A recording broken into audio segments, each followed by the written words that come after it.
Oi, pessoal, tudo bem? Bem-vindos à aula 21 do curso avançado de análise de investimentos. Nessa aula, vamos falar sobre indicadores de preço e valuation. Na verdade, vamos continuar, né? É uma continuação. Essa é a parte 2. Vamos lá? Bom, aí está a estrutura famosa do balanço patrimonial que você agora já está dominando, né, como ninguém. Não é verdade? Então, temos aí o ativo, o passivo e o patrimônio líquido. Por que eu estou mostrando isso? Porque você vai entender já já. Vamos colocar aqui alguns valores, tá? 550 milhões no ativo, 450 milhões no passivo e 100 milhões no patrimônio líquido. Se você perceber, a soma do passivo e do patrimônio líquido dá 550 milhões, que é o valor do ativo. Então, temos a igualdade do balanço patrimonial. O que é o valor patrimonial? O valor patrimonial é o valor do patrimônio líquido, que é 100 milhões. Tudo bem? Se a empresa tiver 100 milhões de ações, qual vai ser o valor patrimonial por ação? Vai ser R$1. Você vai pegar o valor patrimonial, que é 100 milhões, vai dividir por 100 milhões de ações, vai dar R$1 de valor patrimonial por ação. Tá bom? Então, esse é o primeiro conceito aí que a gente vai aprender hoje. VPA, valor patrimonial por ação. Então, o valor patrimonial dividido pelo número de ações vai dar o VPA, tá? Ou então, o patrimônio líquido dividido pelo número de ações. Dá no mesmo. Boas empresas têm valor patrimonial por ação crescente no longo prazo, indicando que a valorização do patrimônio do acionista está ocorrendo, tá? Então, lembra que quando a gente falou sobre que é um bom indicador de uma empresa geradora de valor, quando o patrimônio líquido dela é crescente no longo prazo, a gente falou sobre isso. Mais importante ainda é você verificar o valor do VPA, que é o valor patrimonial por ação. Por quê? Porque às vezes ocorre a diluição, o patrimônio líquido está subindo, só que o número de ações também está subindo bastante, e você acaba sendo diluído, ou seja, o valor patrimonial da sua ação ele vai diminuindo. Então, isso que é diluição. Às vezes a empresa aumenta muito o número de ações, ela emite ações para se capitalizar, o que acaba diluindo a participação do acionista. Se você não participa daquele processo de aumento de capital, ou via subscrição, ou via emissão direta, você acaba sendo diluído. Então, o crescimento do VPA mostra que não existe diluição, ou seja, mostra que o PL cresce em ritmo mais acelerado que o número de ações. Tá? Então, é muito importante você acompanhar o VPA. Vamos ver o caso aqui da Forja Taurus. Olha só que coisa, né? Decadente. Tá? Vou pegar aqui uma canetinha, tá? Para te mostrar que essa tendência de queda é algo que você não deve querer nas empresas que você se associa. Tudo bem? Vou colocar uma cor aqui mais forte. Olha só. Se já tem essa tendência de queda aqui, mesmo no lado positivo, né? Já é uma coisa negativa. Agora, se passa para o lado negativo, aí, meu amigo, aí é caixão em vela, né? Aí esquece a empresa, tá? Não invista nessa empresa. Se você já tem ações da empresa, considere a possibilidade de vendê-las, tá bom? Olha só o Odontoprev, que diferença. Você tem aqui uma tendência, né, até uma leve tendência de queda até aqui, né? Mas nada que comprometa. Aí você chega aqui e você tem uma tendência depois de alta, mostrando que a empresa tem gerado valor para o acionista. Olha o caso do Itaú, a Itaúsa, né, na verdade. A Itaúsa é uma empresa que faz muita subscrição, ou seja, ela emite muitas ações. Aí você vê que isso não afeta o VPA, o valor patrimonial por ação, tá? Porque a empresa, ao mesmo tempo, ela também gera bastante valor para o acionista. Então, o VPA está desde aí de 2011 se valorizando constantemente, tá? Outra forma de entender o VPA. O VPA corresponde ao preço de liquidação da ação. Vamos entender isso? Vamos lá. Então, voltamos aqui ao nosso exemplo, que a gente viu anteriormente, né, do ativo, passivo e patrimônio líquido. Imagine que os sócios, por uma questão qualquer da vida, uma loucura, sei lá, decidam, vamos sair viajando pelo mundo, vamos vender tudo. O cara ou então virou budista, vai virar monge, né? Não sei o que aconteceu com o cara. Eles decidiram, né? Todos os sócios decidiram liquidar a empresa, fechar a empresa. Qual o primeiro ponto? Você vai vender os ativos da empresa. Vai vender os móveis, imóveis, as máquinas, os veículos, né? Todo o ativo que a empresa possui, as marcas, você vai tentar vender aquilo tudo. Como o ativo vale 550 milhões, quanto você recebe? Vamos supor, lógico, que hipoteticamente você receba aqueles 550 milhões. Tudo bem? O que você faz em seguida, após vender o ativo? Você vai pagar as suas dívidas, vai pagar as suas obrigações, vai liquidar os impostos que estão atrasados, ou seja, todas as suas obrigações que estão no passivo, você vai pagar. Então, você tem 550 milhões, você vai pagar 450 milhões, quanto que sobra? 100 milhões, que é exatamente o quê? O valor atribuído aos acionistas, que é o patrimônio líquido. Por isso que as pessoas falam que o patrimônio líquido é o valor atribuído aos acionistas, ou então é o capital dos acionistas. Tudo bem? Então, quando ocorre a liquidação da empresa, o que sobra, né, é o patrimônio líquido.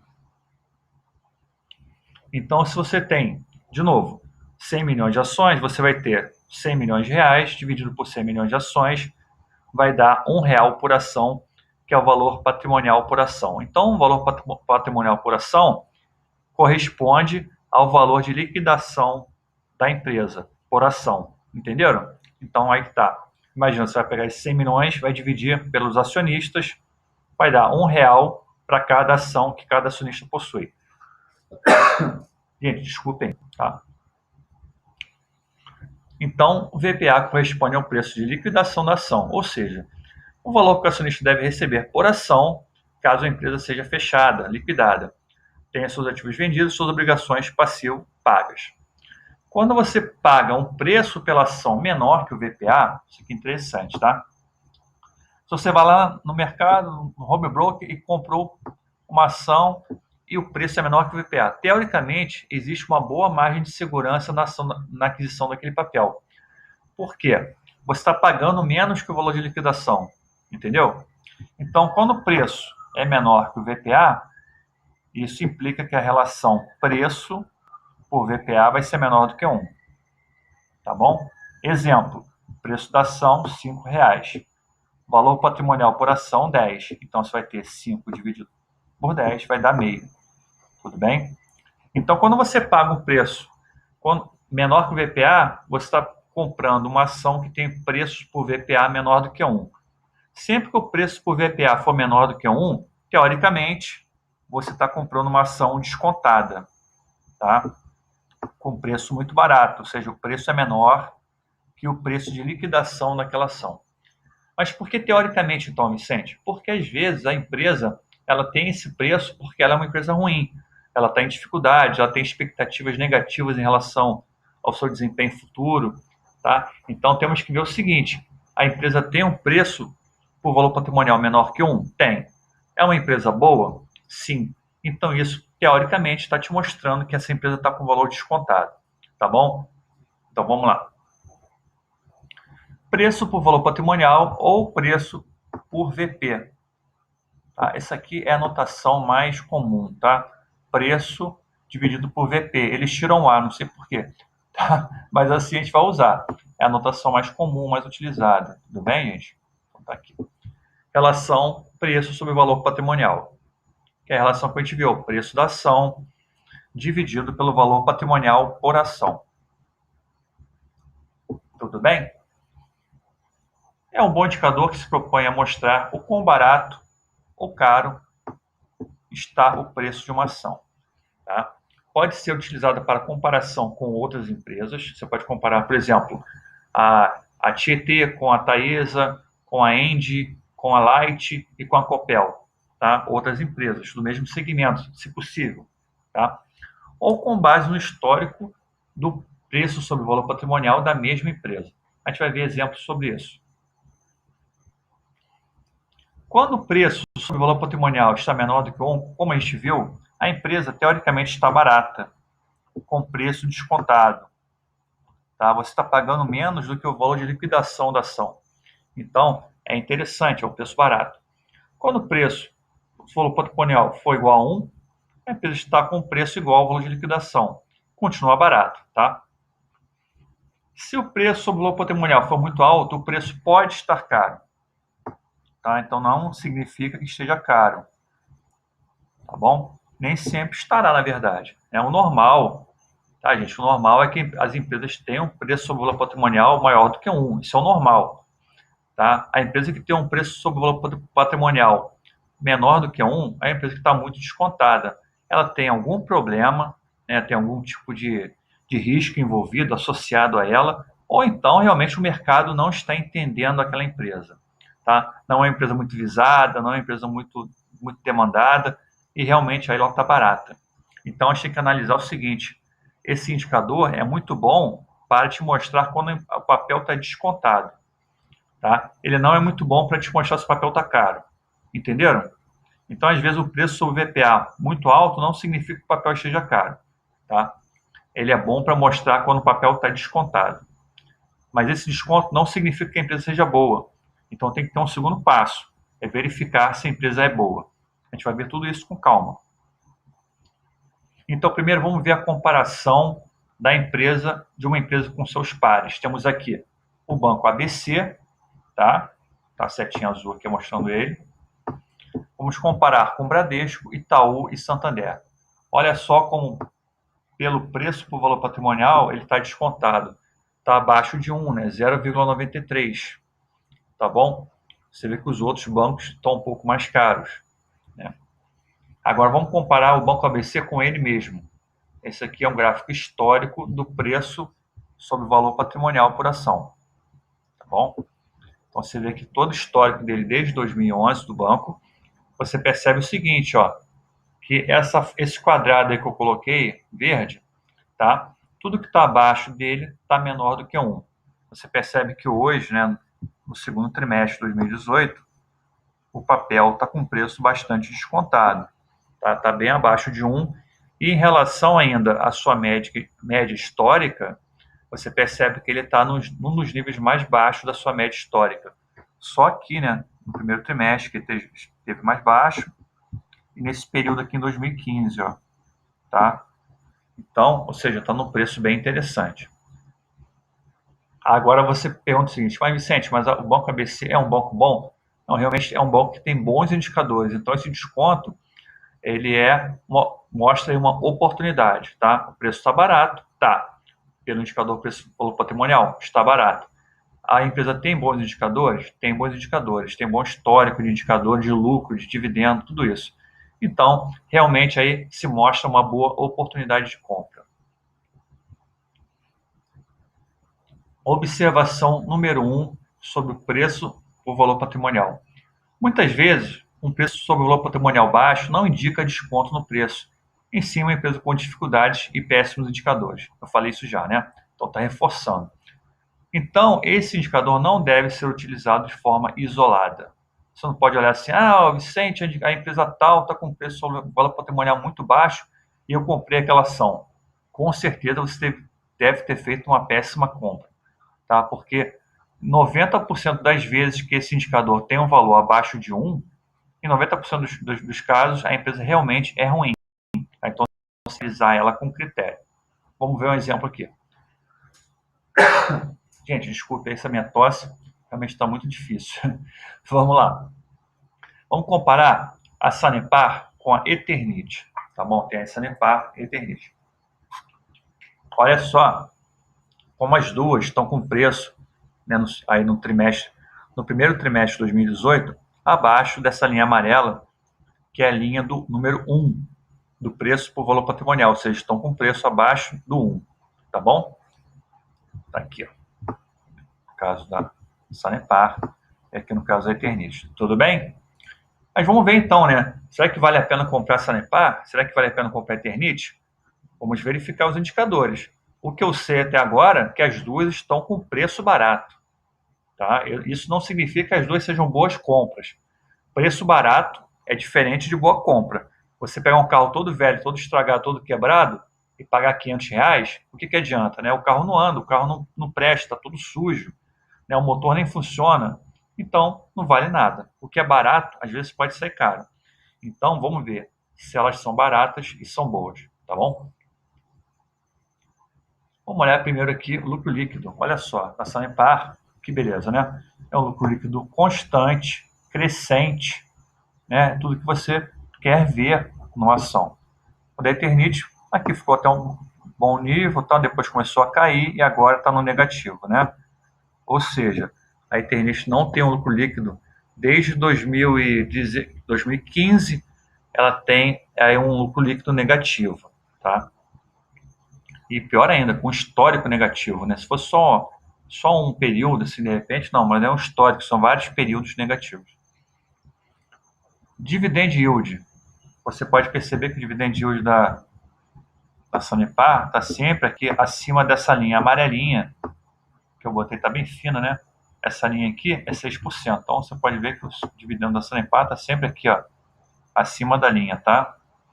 Então, é uma empresa que paga bons dividendos, ao contrário da Eternit, que só nesses dois períodos aqui que teve um dividendo acima de 6% e 2016, 2018 e 2017, 2018 não pagou dividendos, tá bom? Vamos ver mais um indicador só. Patrimônio líquido. Olha só, o patrimônio líquido da Sanepar, como é crescente, e o da Eternit, como a partir de 2014 começou a diminuir, mostrando aí o impacto sobre o capital dos acionistas. Tá bom? Então, o que você chega à conclusão? Que a Sanepar está realmente barata e vale a pena, uma boa compra. E a Eternit, apesar de barato nominalmente, é um negócio caro, é um negócio ruim, tá? Então ela está cara, não vale a pena comprar. Tudo bem? Outra observação. Empresas com estrutura de capital leve, tem baixo PL, consequentemente baixo VPA, tendem a ter uma relação VPA, preço sobre VPA, muito alta. Sem, no entanto, estarem caras. Então, como eu falei, né? Esse indicador ele não serve muito para indicar quando o papel está caro. Ele é muito melhor para indicar quando o papel está barato. Preço por VP não é um bom indicador para comparar empresas de setores com estruturas de capital muito distintas. É um segundo ponto. Você não pode pegar a empresa do setor de serviços e comparar com indústria, vai dar errado. Empresa do setor de seguros e comparar com commodities também vai dar errado, tá? Então, o ideal é você comparar empresas dentro do mesmo setor. Vamos ver um exemplo aqui. Olha só a múltiplos. A múltiplos, o preço por valor patrimonial dela é 20. E a Marco Polo, 1,21. Aí você pensa assim, poxa, Vicente falou que se o preço estiver abaixo de 1, né, então o preço está barato. A Marco Polo está 1,21, então está quase ali no 1. Então o papel está barato, né, a ação está barata. Ah, não, mas a múltiplos está cara, 20. Preço por valor patrimonial de 20 está muito alto, está muito caro. Na verdade, não está. Como eu falei, a Múltiplos é uma empresa de serviços, é uma asset light, ou seja, ela tem uma estrutura leve, ela tem poucos ativos, ela tem pouco capital investido na geração de riqueza. Então, o PL dela é muito baixo, tá? E a relação preço por valor patrimonial acaba ficando muito alta, tá? Quando você pega aqui, ó, vamos explicar. Preço por valor patrimonial, tá? Valor patrimonial muito baixo, acaba que essa fração toda fica com um valor muito alto. Quando você divide um número por um número muito baixo, o resultado daquela divisão vai ficar um valor muito alto. Tá? Então, por isso que a múltiplos tem um peso sobre o valor patrimonial de 20. Esse indicador não é muito bom para medir, para avaliar a múltiplos. Tá bom? Vamos ver aqui. Outro indicador que seria melhor seria o PL, o preço sobre lucro. Você vê que o da múltiplos é 9,59, muito menor do que o da Marco Polo, que é 23. Então, nesse caso, você vê que realmente a múltiplos parece mais descontada. E você pode olhar outros indicadores também. Além disso, deixa eu só falar do PL mais um pouquinho. Se você perceber aqui, ó, olha o PL da múltiplos, está no nível mais baixo, né, de todo o seu histórico. Olha só o histórico dela, como era bem maior, só que era um pouquinho, mas mesmo assim era maior, né? Então, isso mostra também que o preço atual da múltiplos é o mais barato de todo esse histórico aqui, enquanto da Marco Polo não é. Ela teve vários períodos aqui mais barato. Aqui, ó, tá vendo? Aqui também ela esteve mais barata. Isso. Aqui também, tá? Então você vê que o papel, na verdade, hoje está caro. A Marco Polo, comparada com ela mesma, está cara. Ela já esteve mais barata, tá bom? Então, no PL você tem essa constatação. Você pode ver também por outros indicadores, como o ROIC, que é o rentabilidade sobre o capital. Olha o da Múltiplos, 222%, e o da Marco Polo, 5,24%. Tá? Aqui está errado, tá, gente? Aqui é ROIC, tá? Acabou que saiu errado aqui. Então, ROIC muito maior da Múltiplos. Isso influencia, lógico, você está pagando por uma empresa um preço barato, uma empresa que está te dando um ROIC, uma rentabilidade sobre o capital muito grande. Isso também influencia na sua avaliação de precificação. Olha só o dividendo da Múltiplos, 8% em 2017, um dividendo crescente, tá? Uma empresa que sempre paga dividendo, sempre dá lucro. Olha o dividendo da Marco Polo. Aqui, essa linha amarela é a linha de 6%. Só que em 2016 que ela pagou ali um dividendo um pouco maior, mas nos outros períodos o dividendo sempre foi baixo, tá? E o dividend yield de 2017 foi 0,7%. É muito baixo, né? Praticamente irrisório esse resultado. Então, nesse caso, você percebe o seguinte, por mais que a Múltiplos tenha um preço por valor patrimonial de 20, ela está numa situação muito mais confortável para uma compra do que a Marco Polo, tá? Ela está mais barata que a Marco Polo. Um indicador legal para você comparar empresas de setores diferentes é esse aqui, ó, Enterprise Value sobre EBITDA. Ou então, Enterprise Value sobre EBIT, que eu estou abordando aqui com vocês, tá? O mesmo raciocínio para esse indicador também serve também quando você botar o EBITDA nessa parte aqui da fração, tá bom? Mas vamos ver o Enterprise Value sobre EBIT. É um bom indicador para comparar empresas de diferentes setores e estruturas de capital. Aí sim, ele é bacana para você comparar empresas de setores diferentes. Quais são as vantagens? Os valores tendem a ser positivos. Tá? No PL, que é o preço sobre lucro, é como ter valor negativo, porque se o lucro for negativo, né, você vai ter um PL negativo. Isso dificulta a comparação. É um indicador mais operacional, pois elimina efeitos como impostos, depreciação, juros, pagos, recebidos, etc. Tudo bem? Vamos ver a interpretação dele. Não, o que significa os termos, tá? Enterprise Value é o valor da firma, também chamado de valor da firma. Como é que você acha esse valor? É o valor de mercado da empresa, mais a dívida, menos o equivalente de caixa. Tudo bem? Então, você precisa se preocupar que esse valor, o EV sobre EBITDA, você descobre ele rapidamente em qualquer site de indicadores, tá? Ele está disponível nesse site. Não precisa decorar essa fórmula aqui, não. Estou só te falando para você entender como é construído. O valor de mercado, como a gente já viu, né, é o número de ações vezes o preço da ação. Tá bom? Esse aqui é o valor de mercado que você vai colocar nessa equação aqui, ó. E equivalente de caixa, que é esse ponto vermelho aqui, tá? É o caixa mais as aplicações financeiras de curto prazo. Tá bom? Então, assim que você acha o Enterprise Value sobre EBIT. Não precisa decorar isso aqui, tá, gente? Vou só dar um exemplo aqui rapidamente. Então, vamos ver esse aqui é da empresa VEG, tá? Esse quadro que eu peguei lá no site Fundamentos. Então, valor de mercado, preço da ação vezes número de ações. Olha lá, aqui está o preço da ação, cotação, em 3 de agosto. Tá, e aqui está o número de ações. Tudo bem? Vamos calcular? Só multiplicar. 18,13 vezes 2 bilhões vai dar 38 bilhões. Se você for muito preguiçoso, você já vai achar esse dado aqui diretamente. Ó. Valor de mercado, 38 bilhões, 0,48 milhões. Tá bom? Segundo ponto é calcular o Enterprise Value, o valor da firma. É o valor de mercado que a gente achou agora, que é 38 bilhões. Tá bom? Aqui, ó. 38 bilhões, mais a dívida bruta, tá aqui, menos as disponibilidades. Então aqui, que é o caixa, mais as aplicações de liquidez imediata. Tá? Então, Enterprise Value, você vai achar aqui 37.948. Se você não quiser fazer a conta, já está aqui direto. Ó. Já está o valor da firma aqui no quadrinho. Tá bom? Agora só falta achar o indicador, né?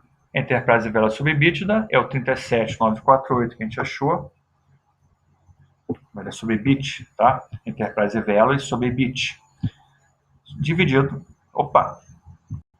pelo EBIT, que está aqui, ó, 449 milhões, aqui é o de 3 meses, e aqui tem um EBIT de 12 meses, tá? Tem que usar sempre de 12 meses, tá, gente? Então não confunda, quando você for usar indicadores, busque sempre indicadores dos últimos 12 meses. Então aqui vai dar 25,9, que é o indicador Enterprise Value sobre EBITDA. Esse indicador já é calculado direto, então só estou mostrando aqui como chega no número, tudo bem? Então não precisa se preocupar em calcular, em entender como faz esse cálculo todo aqui não, tá? Uma coisa, antes de continuar aqui no exemplo, uma coisa legal desse indicador é o seguinte, ele mostra para você o seguinte, Enterprise Value é o valor da empresa, né? Ele tenta estimar o valor da empresa com base no mercado, com base no preço. E o EBIT, ele mostra o valor do lucro operacional. Então, ele mais ou menos te mostra uma relação entre o valor da empresa e quanto que ela gera de lucro operacional. Tá? Então, ou seja, quanto maior o número, quer dizer que esse valor da empresa está muito grande em relação ao valor do lucro operacional. Quanto menor o EV/EBIT, mais descontada a empresa está. Quer dizer que você está pagando o valor de mercado dela é mais próximo do lucro operacional, tá bom? Então, a interpretação do indicador é essa. Quanto menor o Enterprise Value sobre EBITDA, mais barata está, teoricamente, a empresa. Então, naquele caso lá da Múltiplos e Marco Polo, como a gente viu, né, que a gente usou o preço por valor patrimonial de 20, na Múltiplos está muito alto, que a gente achou alto, né, e da Marco Polo 1,21, que teoricamente estaria baixo. Se você usar o Enterprise Value por EBITDA, você vai ver o seguinte, olha a diferença, né? Da Múltiplos é 5,34 e o da Marco Polo 23,69. Porque a Múltiplos gera muito lucro, então o EBIT dela é muito alto. Então o valor da empresa relacionado a esse lucro que ela gera acaba sendo um valor pequeno. E também mostra para você que na comparação, olha só que interessante, né? Nesse último dado aqui, você vê que a empresa está bem descontada em relação ao histórico, é um nível mais baixo de Enterprise Value por EBITDA da empresa, tá? Então, ele também consegue te mostrar nesse histórico comparativo da própria empresa que a empresa está aparentemente com o preço descontado, tudo bem? Então, quando você vê uma situação como essa da Múltiplos em alguma empresa, você pode ter certeza que a empresa está com preço barato. O que você tem que verificar no segundo momento é o seguinte, o preço está barato, ok, mas a empresa é boa, a empresa continua boa, a empresa está dando resultados. Então, isso aqui é o primeiro ponto, tá? É por isso que essa análise por indicadores tem que ser muito criteriosa.